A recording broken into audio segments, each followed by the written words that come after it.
Alright, Shalom. First and foremost, I want to give all praises, honor, and glory to the Heavenly Father and His only begotten Son, Yahweh, Ba'ashem Yahushai, Ba'ashem Rachal Kodash.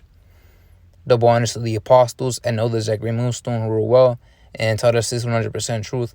Much peace and blessings be unto you. Hopefully, you liked out to pushing out this word of thought, truth, and sincerity to all you walking and say Shalom. I'm the Akim from the servants of Yahweh, Yahushai camp. Coming in with a quick video going on in the book of Isaiah, the fourth chapter, verse 1. And this precept has been on my mind, all day now. So, Lord, will this quick video is edifying. And it reads, "And in that day 7 women shall take hold of one man, saying, we will eat our own bread and wear our own apparel. Only let us be called by thy name to take away our reproach." So it reads, "In that day 7 women shall take hold of one man," which that day ain't talking about an actual day. All right, it's talking about Jacob's trouble as a whole, which will be a period of time, as we understand. All right, because the calamity isn't just one for a moment. No, it lasts a while. All right, look at Job. He had to suffer calamity for days, man. All right, that's a period of time. So going on, it says 7 women, which that number 7. So I get from my stuttering. That number 7 is a complete number meaning many. So many women will run up to the men of the Lord, which the men of the Lord are these prophets. And the scriptures even say that then shall my chosen be known. All right, so these people are gonna know who are the Lord's elect. All right, His men. And to prove that there's a book of 2nd Ezra, the 16th chapter. All right, verse 73, it reads, "Then shall they be known who are my chosen, and they shall be tried as gold in the fire." And we are being tried as gold in the fire. All right, by way of enduring, man. All right, being removed from all our impurities, just sucking up and taking that stand. All right, we're not gonna fall back, man.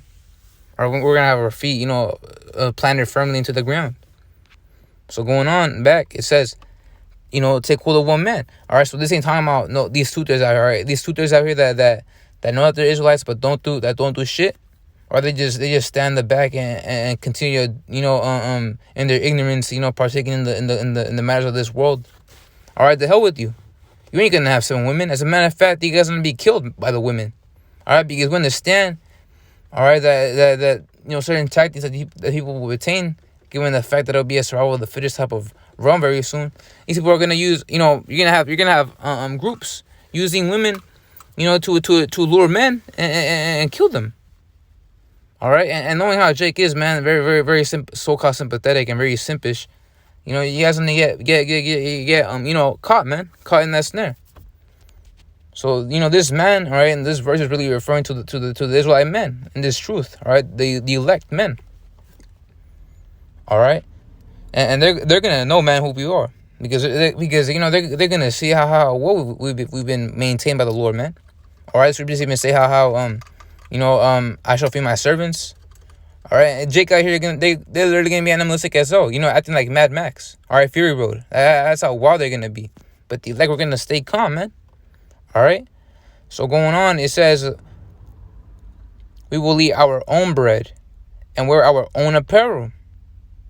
All right, when it says where we eat our own bread and wear our own apparel, is basically now there could be a possibility where these women will be able to provide for themselves, but this is ultimately going into a change of mindset that these women will have. All right, but these women right now, all right, these modern day women, starting off with the so-called black women, they're prideful as fuck. All right, they're independent, so-called independent, if they, because they reject men as a whole. All right, because they got daddy issues and whatnot. Basically, they've been suffering a whole nihilistic life. So lucky about that. So due to the fact that they're nihilistic, they condemn the man. All right, doesn't matter if there's good men out there. All right, look at the brothers out here. She don't give a fuck, man. That's why Lord's bringing this judgment to these women, man. All right, Lord's gonna bring this judgment to these women, and it's not gonna be a beautiful day. All right, it's gonna be painful and gruesome and very terrible. All right, in this book of Micah, the 7th chapter, verse 10, all right, it's going to come in full effect on that day, once Jacob's trouble pops off, man. So this is really referring to a change of mindset, because they're going to be humbled down greatly in that day, man. All right, no one wants to yap, no one wants a clamorous woman. That's why Lord's going to bring all this pain, man. So the book of Micah, the 7th chapter, verse 10, it reads, Then she that is mine enemy shall see it, and shame shall cover her, which said unto me, Where is the Lord thy power? Mine eyes shall behold her. Now shall she be trodden down as a mire of the streets, which if we go into the blue letter, that word mire. Alright, bear with me, Akim.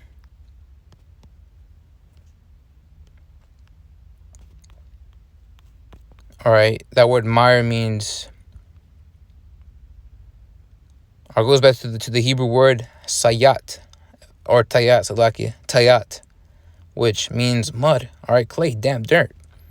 Alright, basically, mud. Alright, dirt. Trash, in other words, garbage. Mire is usually in reference to something that's worthless. So these women shall be trying out as a mire of the streets, all right? Because you're gonna have gangs out. You know how Eve is. The mentality of Eve is that they want to get fucked, man. So you're gonna have these gangs of men out here that understand that sex is a stress reliever. They're gonna start seeking women and raping them, man. All right, see how much you like that. Talking about you like getting popped by groups of men. All right, see on that day if you're gonna stay like that. The answer is no. You're not gonna stay like that. All right, because women will be humbled down, man. Or this is Yahweh Ba'ashim with Shais, judgment upon you women. If it's ultimately brought by Yahweh Ba'ashim with Shais, man, it's going to be terrible, man. So we will eat our own bread and wear our own apparel. And it's going to be a beautiful day to see these women humbled down, man. That's what we want to see. Because these women out here, they're out of order. Or they're out of order. You can't even trust your own woman, man. All right? You can't even trust your own woman because she could betray you that second. Once persecution arises, she could betray you that second, man. All right? This is the book of, if I can find it.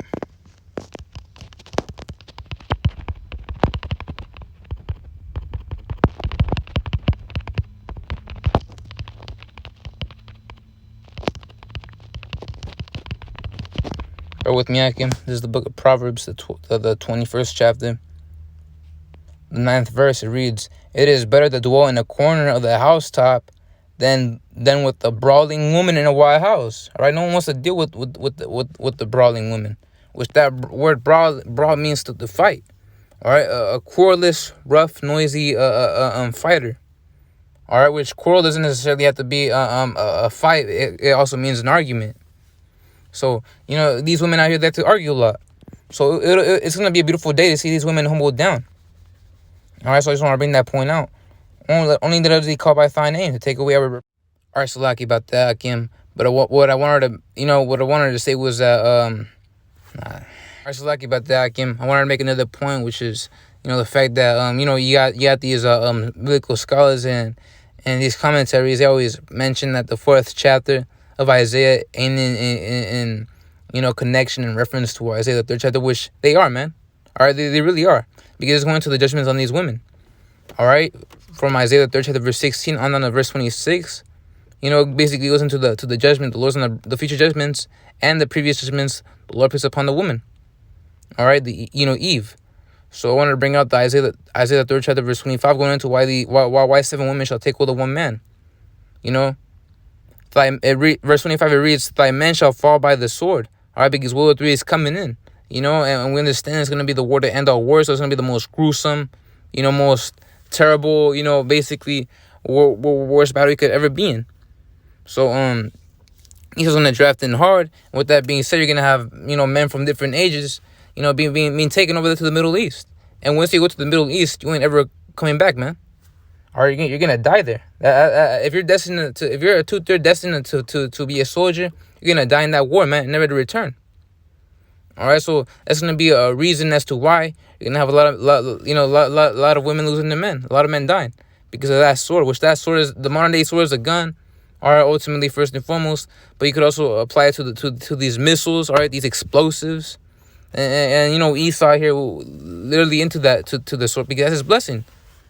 So ultimately that destruction is gonna happen by way of those missiles that we understand. But that men shall fall by the sword, going into how they're gonna get killed by these weapons of mass destruction. In that war. All right, that being mines, all right, C4, all right, AKs and whatnot they got going over there, whatever standards they got.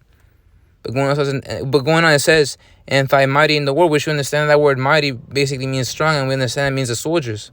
All right, basically these militaries. So enter gate shall lament and mourn, All right, so because she's gonna lose her man, man. She's gonna lose her man. All right, because without a man, a woman is defenseless and vulnerable, and she's a weaker vessel. And that's in the book of 2 Peter, the 3rd chapter, verse 7, if I'm not mistaken. And also, a woman can defend herself because she's that weaker vessel. All right, you looking into a movie and you see a woman going, protecting herself from a man. The man will kill her. All right. So this is the book of Isaiah, I'm mistaken, the 21st chapter. Bear with me, Akim.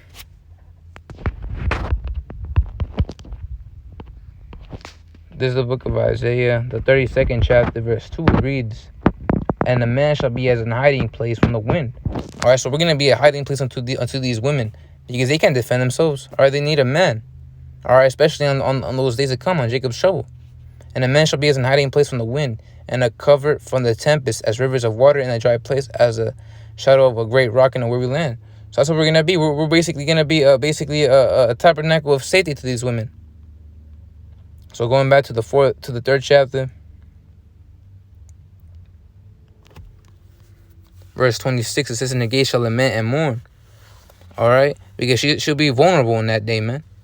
All right, she can't defend herself. She'll grieve the loss of her man ultimately, and she being desolate shall sit upon the ground, which that word desolate means deserted. All right, alone. So she's gonna have nobody to depend on that day when Jacob's trouble hits. All right, because we understand book of 2nd Ezra, the 15th and 16th chapter, it goes on how these people will literally betray one another. All right, you can't trust them. You can't trust your neighbor. All right, in that day, if he's a 2/3, all right, it's gonna be terrible. So that's why they're gonna start, seeking men of the Lord. All right, so again, that day 7 women shall take hold of one man, saying, "We believe our own bread and wear our own apparel. Only let us be called by thy name to take away our reproach." All right. So with that being said, this video was edifying. Lord, we continue to push in Shalom.